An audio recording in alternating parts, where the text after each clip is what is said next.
Hello everyone, आप सभी का लेट्स स्टडी टुगेदर में स्वागत है दोस्तों। तो आज हम पढ़ेंगे इंक्लूसिव एजुकेशन, समावेशी शिक्षा। तो दोस्तों समावेशी शिक्षा क्या होती है?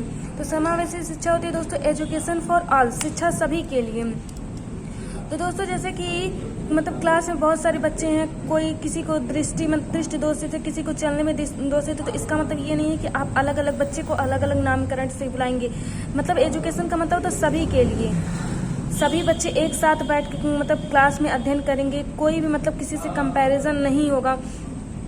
तो दोस्तों बच्चों की ज़रूरत के आधार पर शिक्षा दें, जो इंक्लूसिव एजुकेशन होगा दोस्तों वो बच्चों के अकॉर्डिंग, बच्चों की एक्टिविटी के अकॉर्डिंग उसको बच्चे को ध्यान में रखकर सिलेबस को चूज करना है।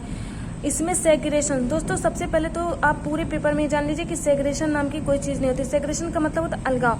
तो सेग्रेगेशन नहीं दोस्तों, इंक्लूसिव, समावेश, सभी के लिए शिक्षा होनी चाहिए। अब कुछ दिन पहले दोस्तों आता है इंटीग्रेटेड एजुकेशन के कंपेयर में इंक्लूसिव एजुकेशन बेहतर है। तो दोस्तों जो इंटीग्रेटेड एजुकेशन होता है उससे बेहतर क्या होता है, हमारा इंक्लूसिव एजुकेशन होता है। और जो 86 एमेंडमेंट 86 जो संशोधन हुआ था दोस्तों, उसमें ये बताया गया कि भारत में जो 6 से 14 वर्ष के जो बच्चे हैं आयु के बालकों को, उनको निःशुल्क शिक्षा का अधिकार है। लेकिन जो डिसेबल्ड बच्चे हैं उन्हें 6 से 18 तक के बच्चों को ये सुविधा लेने का अधिकार है, ये शिक्षा। तो दोस्तों अक्षमता के प्रकार, दोस्तों सबसे पहले लेंगे दृष्टि अक्षमता, जिसको देखने में दिक्कत हो, श्रवण जिसको सुनने में दिक्कत हो, मानसिक जिसका दोस्तों लर्निंग डिसऑर्डर जिसका सोच solving, decision making, reasoning ability हर चीज में। अकामक दोस्तों जैसे कि आपको चलने फिरने टहलने या फिर आपकी ये सारी अधिगम अक्षमता का मतलब होता है दोस्तों जिसको आपको लर्निंग डिसेबिलिटी भी बोला जाता है। लर्निंग डिसेबिलिटी में जिसको आपको पढ़ने लिखने संबंधित, और इस अधिगम अक्षमता के प्रवर्तक है सैमुअल किर्क। तो दोस्तों जैसे कि आपको पता है कि इसके बाद पढ़ते हैं अधिगम अक्षमता के प्रकार, डिसलेक्सिया, पठन वैकल्य, रीडिंग डिसऑर्डर। दोस्तों जिसको पढ़ने में दिक्कत होगी उसको तो लिखने में तो दिक्कत होगी ही। तो अगर कहीं आपको पढ़ना ना लिखा हो, पेपर में राइटिंग लिखा हो, तो आप उसको राइटिंग पे चूज कर सकते हैं। पढ़ने में कठिनाई होती तो लिखने में भी त्रुटि हो सकती है। जैसे दोस्तों तारे जमीन के ईशान को देखने और पढ़ने में भी दिक्कत थी।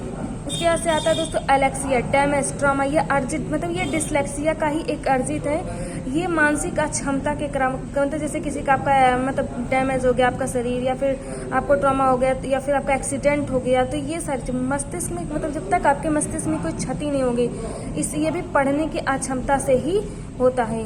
उसके बाद से आता है अप्रेक्सिया, मस्तिष्क में सेरेब्रम के क्षति के कारण विकार है, शारीरिक विकार है जिसके कारण व्यक्ति मांसपेशियों में संचालन से संबंध, सूक्ष्म गति कौशल जैसे लिखने पढ़ने टहलने चलने, ये समझ। जैसे दोस्तों आपके मस्तिष्क में आपके सेरेब्रम में किसी चीज की दिक्कत है तो उसके कारण आपको अप्रेक्सिया हो सकता है।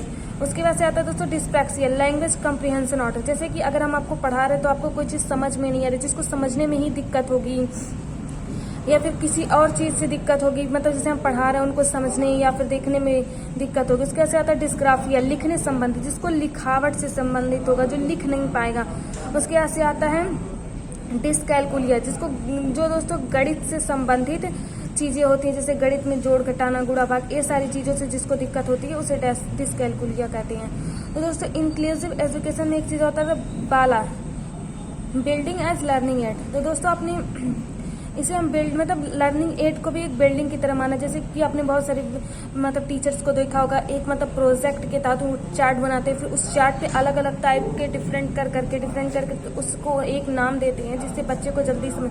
कभी कभी आपने देखा होगा कि स्कूल की फर्श पे काउंटिंग नंबर या फिर टेबल्स लिखे होते हैं, या फिर उसमें बहुत सारी ऐसी चीजें लिखी होती है जिससे को आप पढ़ सके समझ सके। जो टीचर होते हैं दोस्तों उन्हें भी अपने पढ़ाने में फ्लेक्सिबिलिटी लानी चाहिए, फ्लेक्सिबिलिटी होनी चाहिए उनके पढ़ने या पढ़ाने में।